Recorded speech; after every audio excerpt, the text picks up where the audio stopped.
Bonjour à tous, ce contenu de SVT s'adresse à des élèves de seconde.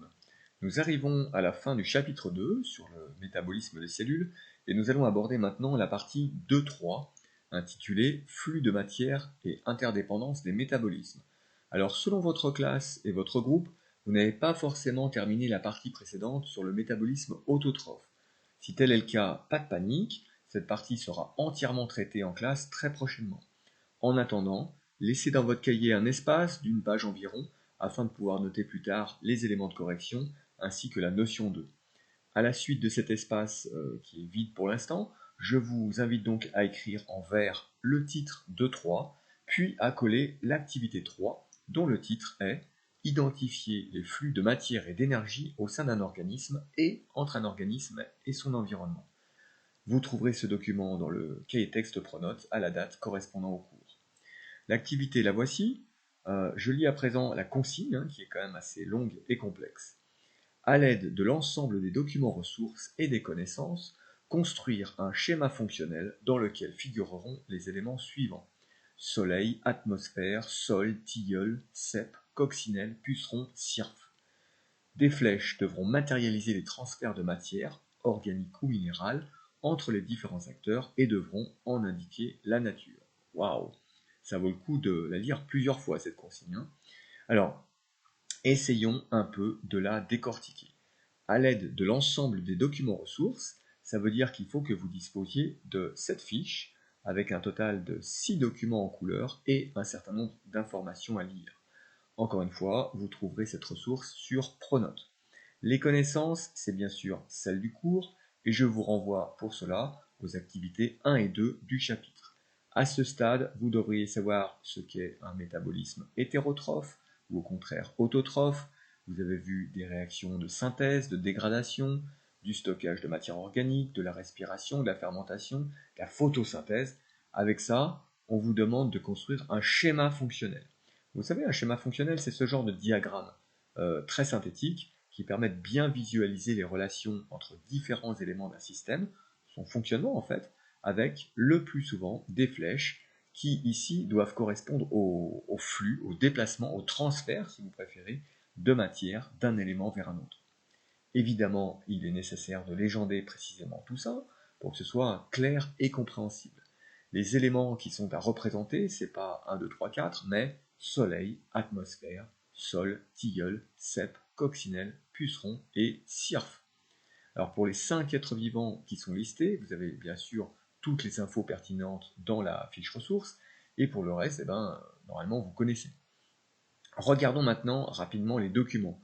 Vous avez des infos sur le tilleul. Il s'agit d'un arbre, autrement dit d'un végétal vert, d'un végétal chlorophyllien, donc capable de réaliser la photosynthèse. La photosynthèse, je rappelle, c'est en présence de lumière le métabolisme qui produit de la matière organique à partir de matière minérale. Vous avez aussi un gros plan sur la feuille, qui est un organe composé de tissus eux-mêmes constitués de cellules spécialisées dans cette activité de photosynthèse. On a aussi des renseignements sur ce champignon. Il s'agit d'un cèpe. Alors, on peut en trouver en forêt, au pied de certains arbres. L'image de droite vous montre les filaments souterrains que forment les cèpes. Ce sont des sortes de fibres blanchâtres qui s'associent parfois aux racines des arbres pour former ce qu'on appelle des mycorhizes. Alors ça, c'est un exemple classique de symbiose que vous avez peut-être déjà étudié au collège. Enfin, on a ici 3 espèces d'insectes qui vivent aux abords du tilleul. Tout d'abord le cirfe en haut à gauche, qui butine une fleur. C'est donc une espèce pollinisatrice, comme vous l'imaginez, qui ressemble un petit peu à une abeille ou à une guêpe, mais qui est en réalité une mouche. À droite, on a un puceron qui est en train de percer une tige pour aspirer la sève sucrée qui circule dans les vaisseaux à l'intérieur. Et enfin, une coccinelle qui, vous le voyez, quant à elle, est un prédateur redoutable pour les pucerons. Bon, maintenant la difficulté, ça va être d'organiser toutes les informations sous la forme d'un schéma de synthèse. Alors, on part plutôt sur un format d'au moins une demi-page, histoire de faire quelque chose qui soit le plus aéré et lisible possible. On peut déjà faire une esquisse au crayon à papier pour disposer les différents éléments en ayant la liste sous les yeux. D'abord, le Soleil, qu'on va logiquement placer en haut du schéma. C'est la principale source d'énergie pour la Terre, comme vous le savez, et ces rayons parcourent pas moins de 150 millions de kilomètres pour parvenir jusqu'aux végétaux qui réalisent la photosynthèse. L'atmosphère, c'est la couche de gaz qui entoure notre planète, et dont vous connaissez dans les grandes lignes la composition. C'est l'air qui nous entoure, tout simplement.